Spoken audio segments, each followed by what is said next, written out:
I'm extremely excited to have Governor Jesse Ventura, former Minnesota governor, with us. He's also the star of the hit TV show, #1 new show on TruTV, picked up for a second season. He's been out shooting in the last month, back from Mexico. A lot has happened behind the scenes. Of course, I'm not allowed to talk about it, and the governor, the head of the show, he can talk about as much of it as he wants, but it's been very interesting. I'll tell you this, I can't get emails because I'm consulting someone from home, from my employees' emails to Tyrell and other people working on the show. So there's a lot of chicanery going on with the governor out there on the road because he's getting close to some really dangerous issues. He'll talk about the oil spill. We'll get into the economy, the wars, McChrystal, all of it today. Of course, his new book has been on the New York Times bestseller list for the last 2 months. It's available in bookstores everywhere. Jesse Ventura with Dick Russell, American Conspiracies. It's also available at Infowars.com. And he's not on the talk circuit right now. You know, a few times a year he comes out and does interviews. He's giving us this interview. He gave Larry King one a few weeks ago.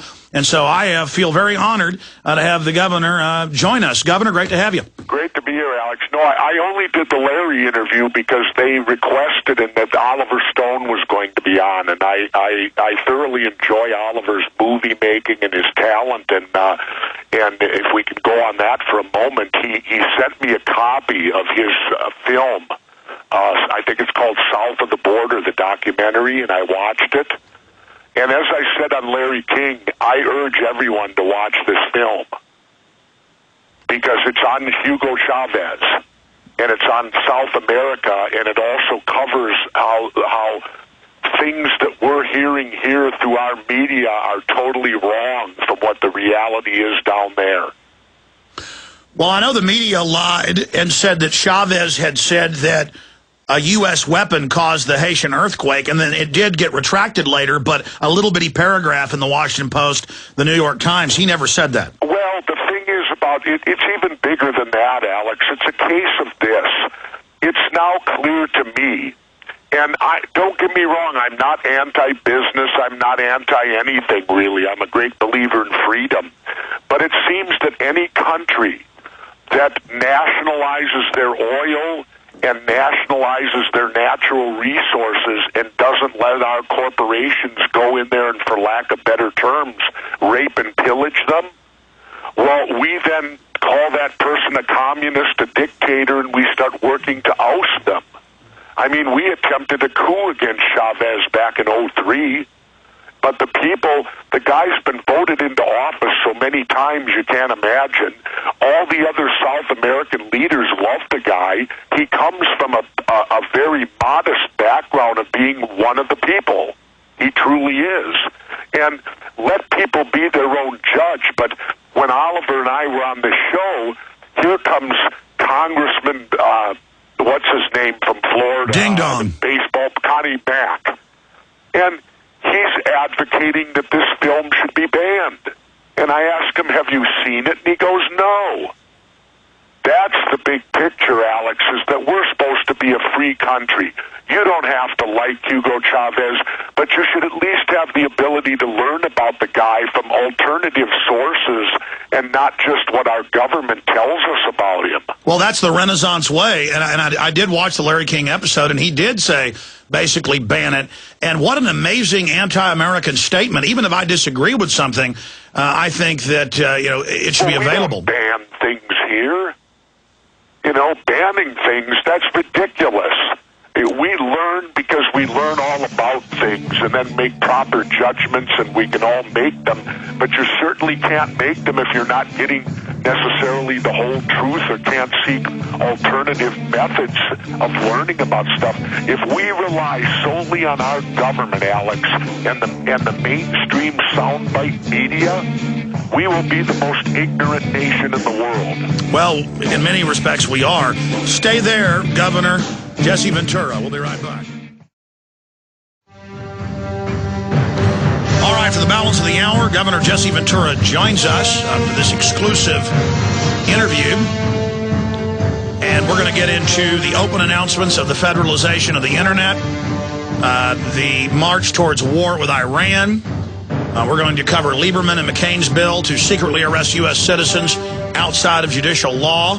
and only an act of Congress can order your release or even find out where you are. We're going to discuss all of this today, and he's also had some really spooky things happen.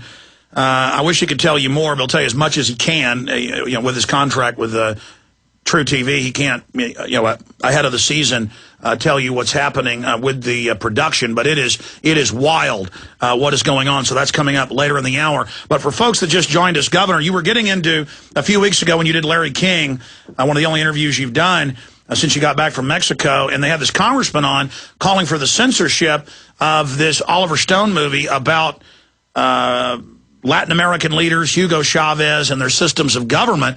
And whether you agree with the film or hate the film, you shouldn't call for censoring it. But you've seen the film. Break down why you think it's viewing that everybody should see. Well, everybody should see it because Oliver shows clearly what the truth is, and then shows how our mainstream media completely lie to us.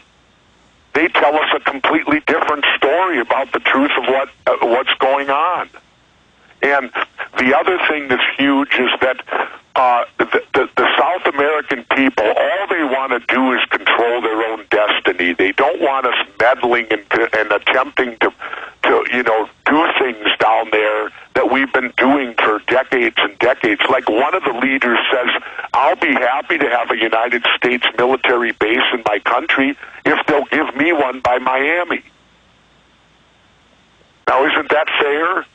How is it that we can put military bases in all these foreign countries, yet they can't put any here?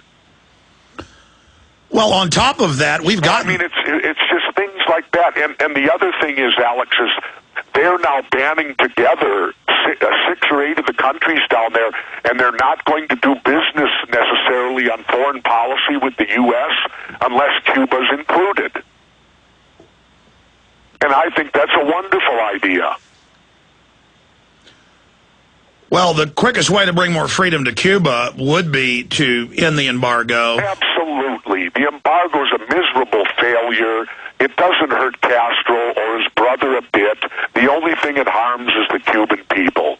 That's the only thing. Let's talk about that. You have met Fidel Castro, and then you actually got followed by the CIA. Tell folks what happened when you were in Cuba, when you were governor, and the aftermath of that. Well, it was just, I'm probably the only elected official who actually sat down with Fidel Castro, and I had an hour with him, and it was when he was in better health. This was back in 2002. Since then I've heard, it's only what I've heard that he's had health problems, but at the time I met him, he was sharp as a whip. I mean, you couldn't get a thing by him. In fact, when I was sitting with him, I only had an hour. I wore a watch, and I happened to just glance down at my watch to see that I had 20 minutes left. Castro was so perceptive immediately, and I just glanced. And when I looked up, he said, "I'm sorry, am I keeping you from something?" And I, of course, was honest. I said, "No, sir." I said, "But I know I only have an hour with you." And I glanced at my watch, and I see that I only have 20 minutes left. And I'd like to ask you some personal questions if I could. And he said to me, "Ask me anything you want." And so then I went in and asked him about the murder of John F. Kennedy, because it was something that I had studied for the better part of my adult life.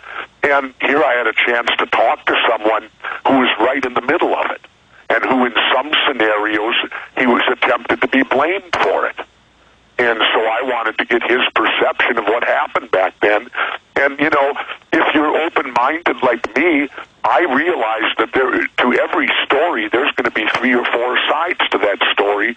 And to fully understand the story, you need to talk to 3 or 4 sides. And that's the problem, again, getting back to our country today, Alex. We're not getting 3 or 4 sides. We're getting one. Well, as you've said, we have the 2 parties that are really almost identical twins, and they give us basically different flavors of poison Kool-Aid. But at the end of the day, there's really no difference. No, there's none whatsoever. It's all the stuff that's coming out, and then we'll transition now. Let's go to the show. We've been out shooting some episodes, and last week I spent the whole 2 to 3 days basically under surveillance by Homeland Security and tailed by the Coast Guard and all other sorts of stuff. And we weren't doing anything illegal at all. We were merely going somewhere to film something. Well, they've got to know that Governor Jesse Ventura isn't going to stage a terror attack. Well, I would think they wouldn't. I think that my record speaks for itself, that I love my country, but that I'm a firm believer, Alex, that before you go out and chastise someone like Hugo Chavez, that you should make sure that your own backyard is clean and tidy and up to snuff. Can you even give people... say that about the United States of America today. We have a lot of problems in our own backyard that we ought to take care of instead of meddling in everyone else's business. Can you give people a hint as to the type of thing you were trying to get a look at? Well, we just wanted to film a certain location in the country.